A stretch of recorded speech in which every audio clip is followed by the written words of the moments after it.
ॐ ध्याये नित्यं महेशं रजतिगिरिनिभं चारुचन्द्रावतंसं रत्नाकल्पोज्ज्वलाङ्गं परशुमृगवराभीतिहस्तं प्रसन्नं पद्मासीनं समन्तात् स्तम्भगणैर्व्याघकृत्यं वसानं विश्वाद्यं विश्ववन्द्यं निखिलभयहरं पञ्चवक्त्रं त्रिनेत्रं पंचवक्त्राय त्रिनेत्राय श्रीभजसाम्ब सदा शिवाय नमः।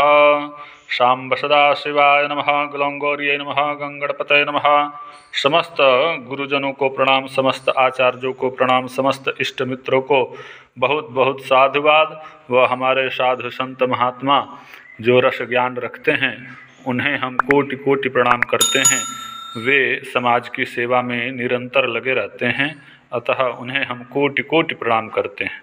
आइए ग्रंथ को प्रारंभ करते हैं। पिछले ग्रंथ में भगवान भोलेनाथ ने अच्छे अच्छे विधि को बताया और आगे एक अत्यंत सूक्ष्म और बहुत ही महत्वपूर्ण विधि बता रहे हैं।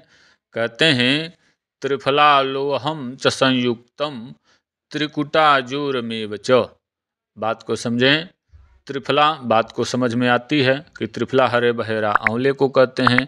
लोहम अर्थात शुद्ध लोहा, संयुक्तम मिला के, त्रिकुटा त्रिकुटा जो होता है, त्रिकुटा पिपली मरीच और अदरक, हमको लगता है यही है, इसको समझ लेने की बात होगी। जोर मेवच, जोर क्या है इसको भी खोजना पड़ेगा। ये सारी सामग्रियां मिला दिया जाए आपस में, किसके साथ में, तो उष्मोदकेन संपक्वम। अब इसको उष्मोदक के जल में डाल के पकाया जाए। पक्वम पायसम क्रियते ततः, इसको जैसे खीर बनता है, उदाहरण में समझाया गया है यहाँ पे, पायसम क्रियते ततः, जैसे खीर होता है उस तरीके से इसको बनाया जाए। भक्षयेत् च त्रिसप्ताहम वली पलित वर्जितः, अर्थात कहना चाहते हैं त्रिसप्ताहम अर्थात सात्विक 21 दिन तक कोई इसको खाता है। भक्षयेत् च तो वली पलित वर्जित अर्थात उसका शरीर जो है बलवान हो जाता है, वृद्धावस्था से उसको निजात मिल जाती है, उसका शरीर यौवन को प्राप्त कर लेता है। भरामास संप्रयोगेन जीवित वर्ष सहस्त्रकम, 6 महीने तक कोई इस विधि को करता है वरामास संप्रयोगेन, तो जीवित वर्ष सहस्त्रकम, वो हजारों हजारों वर्ष तक जीवित रहता है, इसमें कहीं संदेह नहीं है। और यहाँ पे उष्मोदक कल्प जो है समाप्त हो रहा है। इत्यु उष्मोदक कल्पम, यह जो है उष्मोदक कल्प हुआ। आगे बढ़ा जाए तो इसमें अगला कल्प जो है रक्तोदक कल्प के नाम से है। अथ रक्तोदक कल्पम। अब यहाँ से आगे बढ़ा जाए। कहते हैं भगवान भोलेनाथ, जब किसी भी औषधि को लाया जाता है तो उसकी एक विधा है कि किस विधा के साथ, किस विधि के साथ हम उसको करें ताकि हमको कोई नुकसान न हो, उस औषधि के अधिष्ठात्र देवता हम पे नाराज न हो। तो हमें क्या करना चाहिए कि शरीर कारये द्रक्षाम विष्णु मंत्रेण मंत्रितम। बात को समझेंगे। शरीर कारये द्रक्षाम, रक्षाम विष्णु मंत्रेण मंत्रितम, यानी कि शरीर को अभिमंत्रित कर लेने की बात है। किसके मंत्र से, तो भगवान विष्णु के मंत्र से अपने शरीर को अभिमंत्रित कर लिया जाए, बांध लिया जाए। उसके बाद क्या कहते हैं, ओम सप्तधा स्थिरी देवी स्वाहा रक्तोदक अनेन मंत्रेण ग्राह्यम। यह जो एक छोटा सा मंत्र भगवान भोलेनाथ बता रहे हैं कि इस मंत्र को पढ़ते हुए, बात को समझेंगे, मंत्र को फिर पढ़ने का प्रयास करें।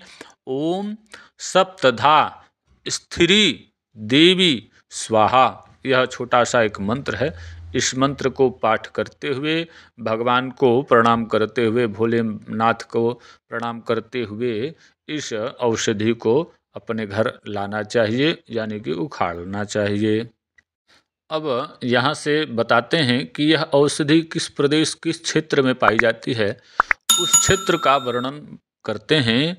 अस्ति दक्षिण भागे कोल्हापुरम नाम पुरुत्तमम, अर्थात यहाँ से दक्षिण भाग में कोल्हापुर एक नाम स्थान है। कोल्हापुर काफ़ी जगह प्रचलित स्थान है, यह भगवती का स्थान है। सारी पुरियों में यह अत्यंत उत्तम पुरुत्तम अर्थात उत्तम स्थान है। फिर कहते हैं जब वहाँ व्यक्ति पहुँच जाए तो फिर तत्पूर्वम पूर्व भागे कदम्बपुरम, वहाँ से पूरब के साइड में पूरब दिशा में कदम्बपुर नाम का एक स्थान है। फिर कहते हैं दक्षिणो रक्तोदकम तिष्ठति, बात को समझेंगे। दक्षिण भाग में कोल्हापुर स्थान है, वहाँ जाके वहाँ से पूर्व भागे पूरब के भाग में कदम्बपुर नाम का स्थान है। उस कदम्बपुर स्थान से दक्षिणो रक्तोदकम तिष्ठति, अर्थात उसके कदम्बपुर के ठीक दक्षिण दिशा में यह पौधा रक्तोदक जो है वहाँ मिलता है, पाया जाता है।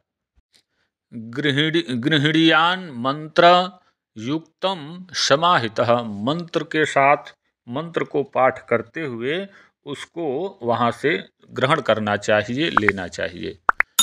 घृतेन मधुना लोढ़्य, अर्थात जब वहाँ से इस पौधे को लाया जाए तो कहते हैं घृतेन मधुना लोढ़्य, घी और मधु के साथ में इसको चिपुड़ दिया जाए, ऊपर से नीचे तक इस पौधे को भिगो दिया जाए।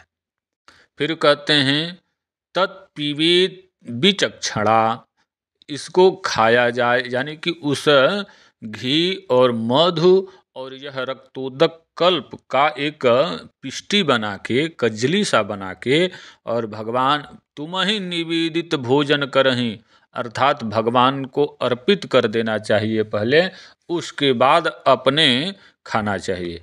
बात को समझें। अति विनम्र भाव से अगर जो किसी क्रिया को आप करेंगे तो आपको निश्चित ही सफलता मिलेगी।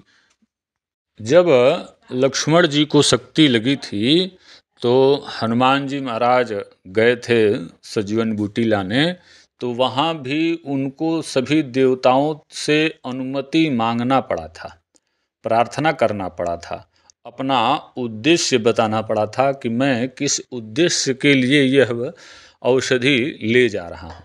तो आपका भी उद्देश्य पावन और निर्मल होना चाहिए, जैसे हनुमान जी महाराज का था, तब जाके आपको कार्य में सिद्धि प्राप्त होगी। इसमें कहीं भी संदेह नहीं है। हर औषधि के एक अधिष्ठात्र देवता होते हैं, अगर जो उनके बिना अनुमति के आप कोई कार्य या उस औषधि को छेड़छाड़ करते हैं तो इसका भीषण परिणाम भी आपको भुगतना पड़ सकता है। आगे कहते हैं मूर्छितो भवते तावद् यावत् चंद्र समुदयः, अर्थात जो ये घृत और मधु का लेपन जब उस पे होता है तो ये प्रतीत होता है कि यह जो रक्तोदक है यह अत्यंत बलिष्ठ है, अर्थात ये कठोर है, तो इसको नर्म करने की बात कहते हैं। तो घी और मधु इस पे लेप दिया जाए तो मूर्छितो भवते तावद् यावत् चंद्र समोदयः, अर्थात ये सोमवल्ली के समान नरम हो जाएगा, मुलायम सा हो जाएगा।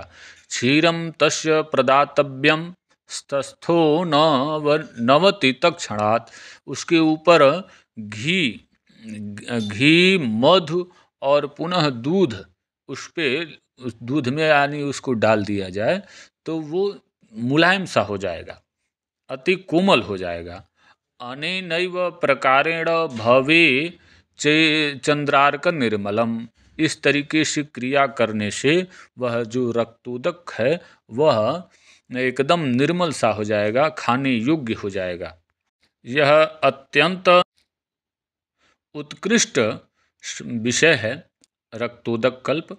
इसको बहुत परिश्रम करने पे यह सारी सामग्रियाँ मिलने वाली हैं, इसलिए इसको ध्यान से समझें, पढ़ें, मनन करें। अपने गुरुजनों से भी इसको समझने का बढ़िया से प्रयास करें।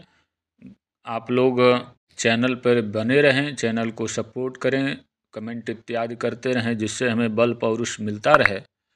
अगले पृष्ठ में पुनः आगे बढ़ा जाएगा। तब तक के लिए हर हर महादेव।